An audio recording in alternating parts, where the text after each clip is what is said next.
From the UCLA Labor Center and KPFK, this is Rework. I'm Saba Wahid. And I'm Veena Hampapur. Students spend a good chunk of their waking hours in school, and even more when considering extracurriculars, zero periods, and after-school programs. But a young person's world extends far beyond the classroom. What's happening at home and in their neighborhoods, what they see in the media and online. All of these things impact learning. So it's no surprise that the recent teacher strikes weren't just about wages. They were also about access to school counselors, nurses, smaller classrooms, and wraparound services. Teachers reminded us that we need to think about students in a holistic way. In today's episode of Rework, Los Angeles history teacher Rudy Dueñas takes us through his own history at LA Unified School District, first as a student, then as an educator, and through the moments that transformed him in and out of the classroom.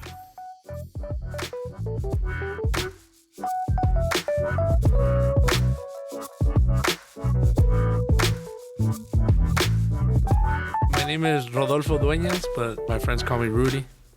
I grew up in Northeast Los Angeles. Prior to my family moving into that community, it was predominantly an Italian community. Around the 70s, there was a influx of Latino immigrants, and my family was one of those families that came from Mexico. My dad was a bracero in the bracero program. I lived in two worlds. I lived in a low-income community, right? But at the same time, I had this natural beauty around me. We lived in the mountains and the hills. We had a lot of trees. We had birds. We had nice little trails. As kids, we would just walk through the community and enjoy that. We would slide down the hill. When the grass was really dry, we would slide down with cardboard boxes. Stand By Me is one of the reference points that I like to tell people. This is really a good time. The most blast. You walk around and you see all these beautiful places that you could hike to, and the train tracks and the bridge across Arroyo Seco. All that was my community. So it was beautiful. There was that plus community members, on our block we were all connected with one another. Everybody had each other's back, and kids would hang out. We would tell stories on our block till late.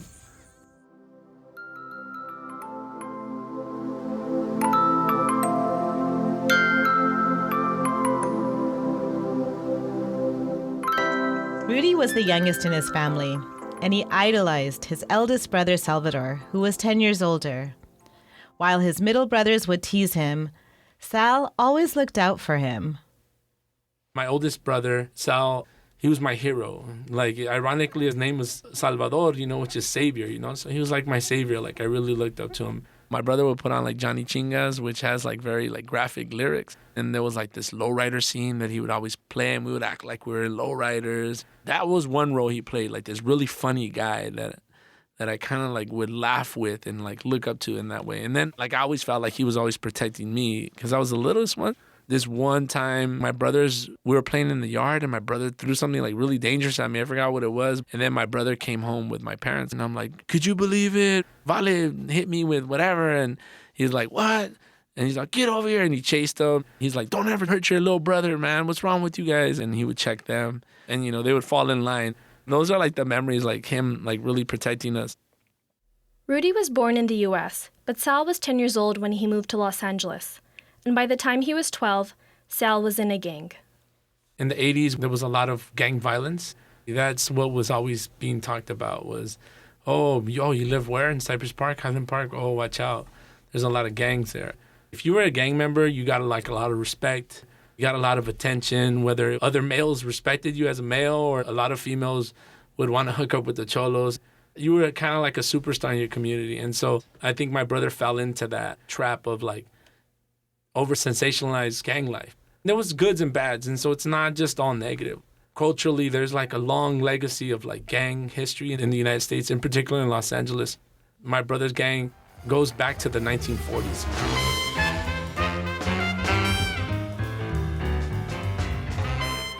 And there was always violence, and it was also part of a marginalized community, the Mexican-American community. There was that history and that legacy. We could tap into the attacks on the Zoot Suit. You see this community of youth being criminalized from the 1940s. Part of gang culture, what I noticed with my brother growing up was that, in essence. He was very proud, and he had some sense of identity, but at the same time, there was all these other negative things. Some of them were outside forces that were being imposed in our communities, right? Like drugs were being pumped into low-income communities in Los Angeles. I was really young, so I saw through like a little kid's lens. I had like a little chain that was hanging from my pants. It was like those cheap dress pants that you buy at the swap meet or something, and it's like the church pants, but this had like a little chain. So I was like, oh, I want to be a pachuco, you know? And that was that pride element. I saw all the good elements of the gang, but like some of these negative elements were kind of hidden. This narrative of gangs kind of was different for me because I was seeing the brotherhood, the sisterhood amongst cholos and cholas, the pride in the culture and the connection to the Zutu. At 14 years old, Salvador was arrested and remained incarcerated until he was 18. So a lot of his teenage years and a lot of my Saturdays were spent visiting him at CYA, California Youth Authority. That really impacted my life a lot. Just seeing my brother being incarcerated and going to school in the prison system, they were also learning within the jail culture, like this really negative, like if it was negative out in the streets, when it came out of jail, it was like 10 times as negative, and you would see that. So like my brother spent a big portion of his youth inside jail. So I also learned about that culture, going to visit him on Saturdays and taking him Pollo Loco and like sitting with my family.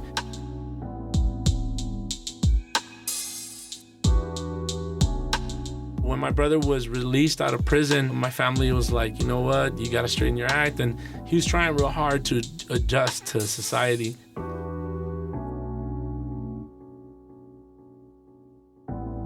In 1986, Rudy was in the second grade.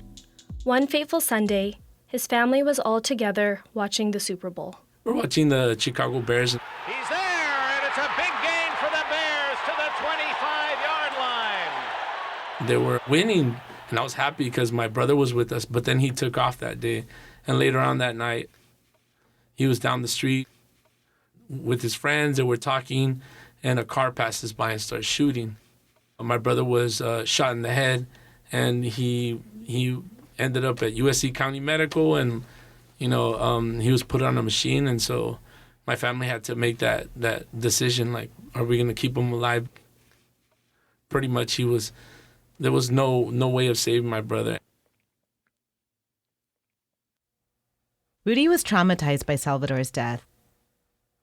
His death brought me to a place where I had a sense of heightened anxiety, but heightened fear of just survival. There was fear of like day-to-day things, There was like, oh man, like, am I gonna wake up tomorrow? And it's crazy because no one helped me process that. There was no grief counselor. A lot of these teachers were from outside the community. They were all pretty much middle class, so they weren't living our realities. School is just a place you go and you learn, but you don't talk about real issues. The most I got was my second grade teacher. When I came back, it was a week after my brother passed away, and I couldn't handle being in class in the beginning, so I ran out and I was crying on the porch. And then she came over and she kind of patted my shoulder and she said, everything's going to be okay. And, when you want to come in, you come in, right? So I was just like, and I thought in my head, like, what do you know, lady? Like, everything's going to be okay. Like, no, nothing's going to be okay. And it's crazy because it's like, I would love to say, like, there was only a few people that died in my community that way, but, my brother was part of a pattern of violence that was going on in my community. 6 years later, in 1991, they were trying to kill my brother-in-law, and they shot into the car, and my sister was also shot in the head. It's like part of the same pattern of violence. That was the trauma that you lived through in Los Angeles. And it was kind of like normal. Not every family had that story, but you knew someone, or, oh man, look at these people. Like, and it was like prison or death, and being without my brother, it was that consistent, like, that sense of like not fearing death and fearing like violence and fearing all these things. And then when my sister passed away, it would just like reinforce that.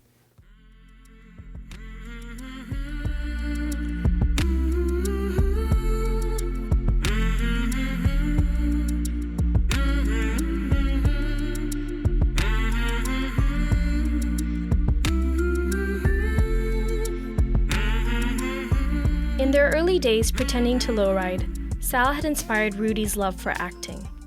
After his death, the arts became a space for Rudy to process his feelings. They wanted to do like an end of the year celebration. I'm like, oh man, I'm gonna do a play. I got a group of people that were sixth graders. Like, I like freestyling hip hop too, so I'm Mr. Freestyle sometimes. So like, even back then I was like, let me just freestyle this play. And so we did this little skit about my brother going to jail, and at the end my brother dies, and I did the role of my brother. It shows you how big part of my life this was. When Rudy got to high school, he was sure he was going to continue acting and eventually become a drama teacher.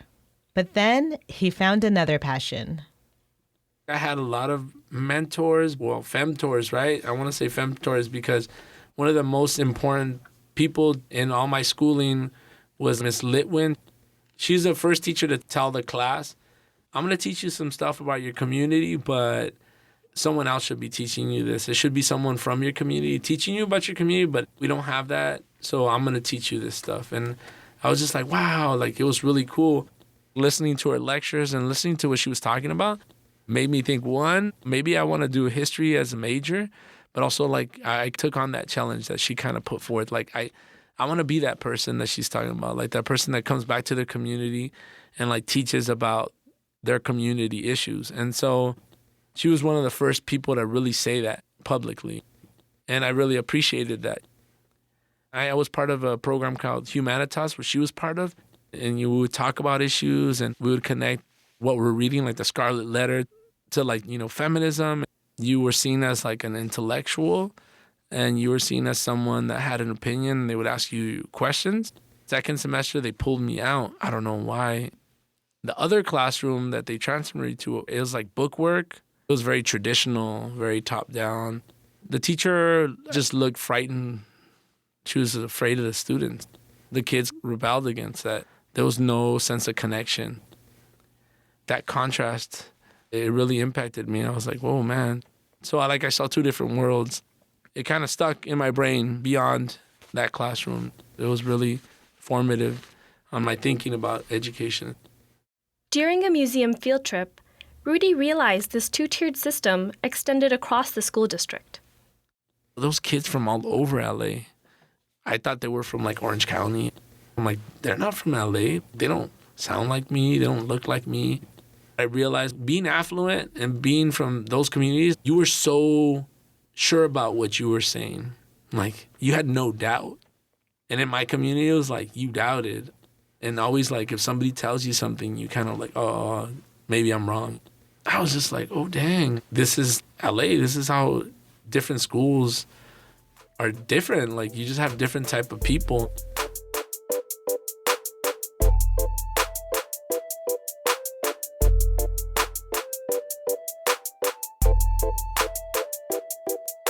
At the same time that Rudy became aware of the inequalities in the school system, he was also learning about historical student organizing. Aren't you Sal Castro, the teacher who orchestrated today's walkout? Yes, I am Sal Castro, and no, I didn't orchestrate the walkouts. The kids did it on their own. Why do you think they did it? Well, the Mexican-American community has long been referred to as the sleeping giant, and today he's getting his wake-up call. In 1968, 22,000 Eastside High School students walked out in protest. They were upset. The schools weren't preparing them for college, and they were pushing them into low-skilled work. Their buildings were falling apart, and teachers weren't adequately trained. The walkouts brought national attention to the Chicano movement. The imagery of the 1968 walkouts was really powerful to me. I saw pictures, and I was like, oh, man, I could connect with this. There was this new group called La Raza Unida that had started at my school. When I joined, I was learning about culture. I was learning about resistance. These young people were geniuses, and they were like already knowing what was up. That's the same year Proposition 187 was on the ballots. That just created such a big political movement. This law was going to be an attack on immigrants. In 1994, Prop 187 would have kept undocumented immigrants from getting the health care, education, and services they needed. And the narrative I would see in the media, like there was these horrible commercials that would come out. It was almost like Nazi propaganda, like when they would have Jews like as rats. They would have immigrants like crossing the freeways, and then they would put like this scary music. 2 million illegal immigrants in California. The federal government won't stop them at the border, yet requires us to pay billions to take care of them. I felt like personally attacked so explicitly. There was so many things in my life that I had no control over. And I was like frustrated at that. And so like when this came along, I was like, yeah, like I could join in this struggle that I do have control over. It was like a sense of agency. And the 68 kids, they did that. I'm like, oh, I could do that too. If they did it, I could do it. When I got involved politically, like, I was like, oh, this is so cool. I'm learning about history from people. And most of them were like college age or my peers. You pretty much had like the high schools building their own roadmaps and saying, this is what's good for our school. We had our sit-in. It was like huge. There was a lot of students there. It was like awesome. And we had a big rally, and then we marched around our community after, and it was like really empowering. Ho, ho! 187 has got to go! Hey, hey! Ho, ho! 187 has got to go! Hey, hey! I actually saw it in a sociology book in college. I was like, oh man, that was my high school. Like, that's cool. And it's almost like modeling the 1968 model. People were just talking about like how this was a continuation of that.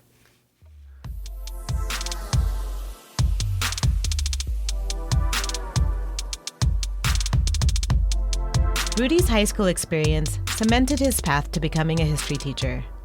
He knew that he had to continue this legacy of connecting the past to current struggles. History is like very crucial to organizing. If you're trying to fight against something that is wrong, you have to be informed. It's not just, oh, here's a bunch of facts and this is what you got to learn, but it involves being critical and also telling the narrative of communities. I was like, well, I'm college bound. My job is going to be to help people in the community, even though like it wasn't always done for me. Teachers can impact people, so let me do it through that avenue. There's like this very negative experience that I had in LEUSD schools, but then there was also these positive elements. And the positive elements always came from the people, you know, the way they taught or the way they spoke and the way they mentored you. That's what inspired me. Like, oh man, like, yeah, like I was like, you know what, there's some things about the system that I don't like. I want to change when I'm there, you know? And so I already started envisioning how it would be like. Rudy has been teaching at Wilson High School in El Sereno for almost 2 decades. He finds that his own life experiences are an important tool for connecting with his students. The thing about having a brother that was in a gang was I was able to see a person in many different ways. Even people I grew up with, some of them just saw cholos as a negative, and so they stood away. I couldn't do that. That was my brother. That was my family. I empathize and I sympathize and I connected with these kids. I feel like they're my brother and my sister, but at the same time also like I feel this sense of I need to help, I need to connect, and I feel like I could talk to them in a certain language, and so they understand. What I always do is share my family's story. I tell a story about my brother and my sister. I share how I have anxiety now. Like I'm open and so that's like where kids were like, oh, they'll like come up to me and tell me, oh, me too.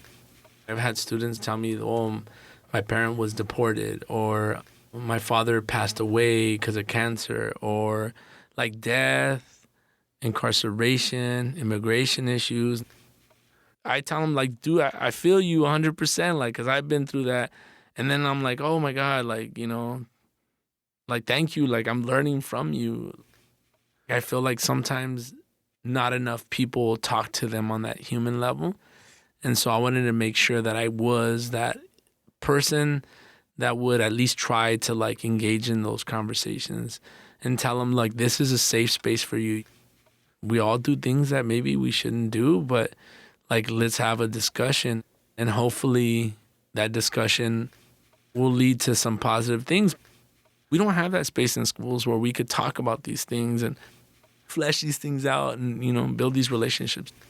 I get really frustrated when it's like, oh, it's because of resources. I can't fully help these youth like go through their process. Things like restorative justice and like building community on campuses is something that's really essential.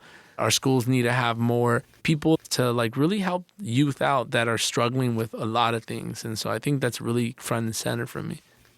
Sometimes I would be talking to a youngster, they got locked up, or, they're gone or they got kicked out of the school. Literally, I was almost like talking to my brother and my sister. Even like wanting to talk to them is almost like wanting to talk my brother and my sister out of doing things.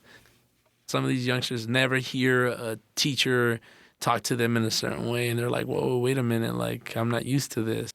And then I also like rapping and freestyling, like, and so like they'll see me like freestyle, and then like they'll be like, oh, okay, he knows what's up.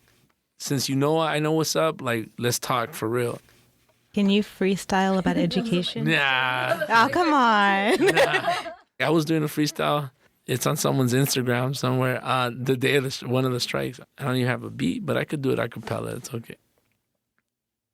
I see teachers marching, and it's an art, and they don't know what art is because art is not taught in schools, but in a fully packed classroom. And sometimes we ain't got no room to breathe because we are the ones that they want to encage. But I'm telling you, man, I've been listening to Rage, and I've been taking notes. And let me tell you, sometimes I want to quote a lot of things that are going through the minds of people that I can't say because it's too explicit. But let me take you on a mental visit into my classroom where I ain't got no resources. And sometimes I think about how they got us like dogs and horses playing games, and education isn't a flame, and I ain't got no beat, man. So I'm trying to keep it so tight. Man, see, that wasn't even good. That was like me on a 6. I thought it was great. I could do way better. And my son's like, I don't know about that. Yeah.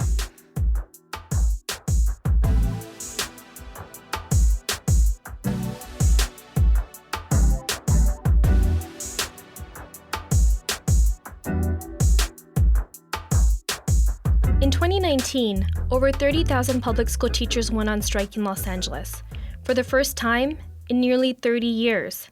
Teachers and their supporters put on red ponchos and marched in the rain. They demanded resources for students and better pay.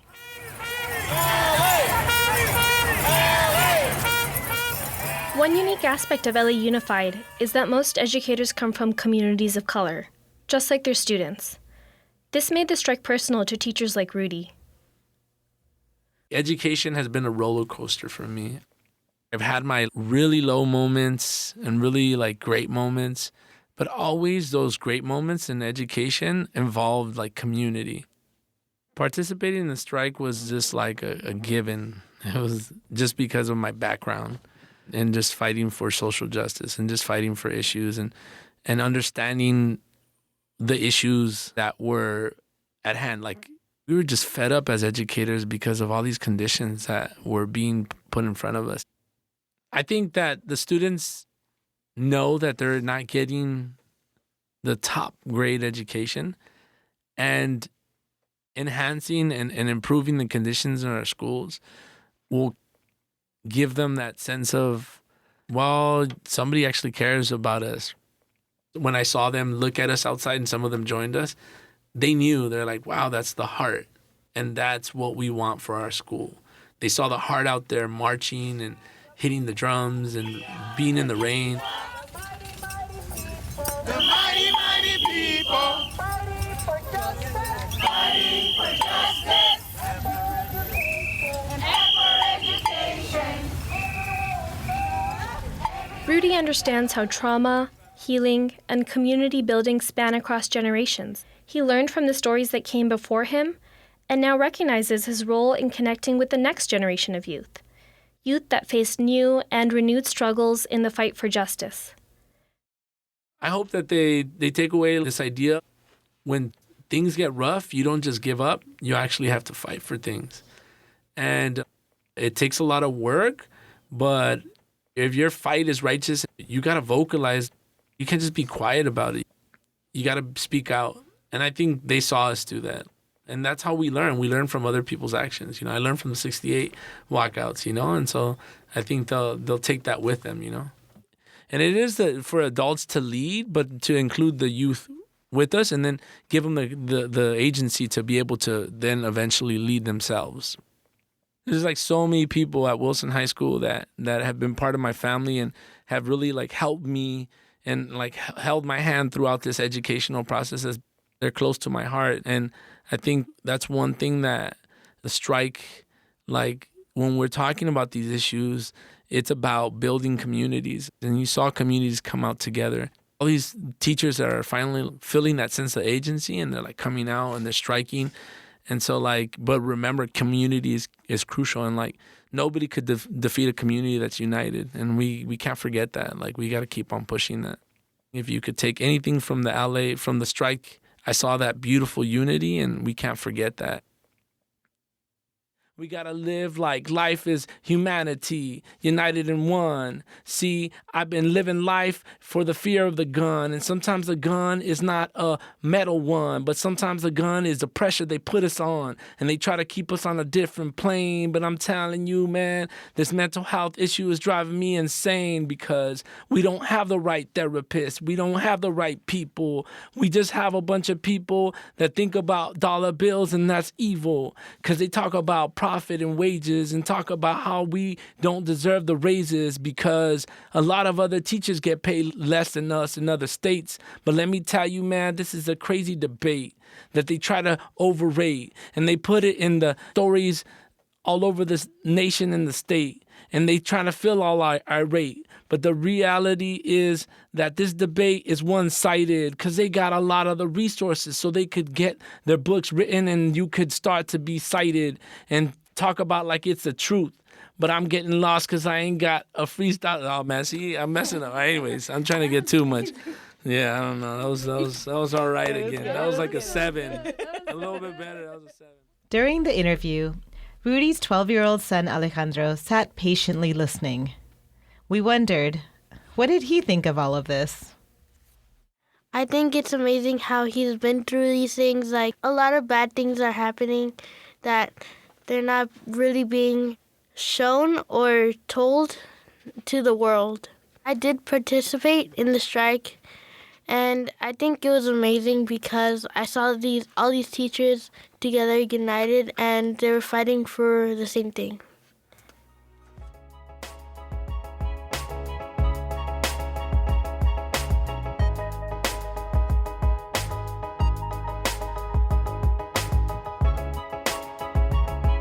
A special thanks to Rudy Dueñas for sharing his story. Rudy is working on a play about his brother, so stay tuned for that. And to all the teachers out there, thank you. You're listening to Rework, a program of the UCLA Labor Center and KPFK. This week's show was produced by Veena Hampapur and Saba Wahid. Thanks to our show advisor, Stephanie Ritopper. Visit our website at reworkradio.org or Facebook at /Rework Radio. You can also find us on Twitter and Instagram at rework_radio. Till next time, rethink, rework.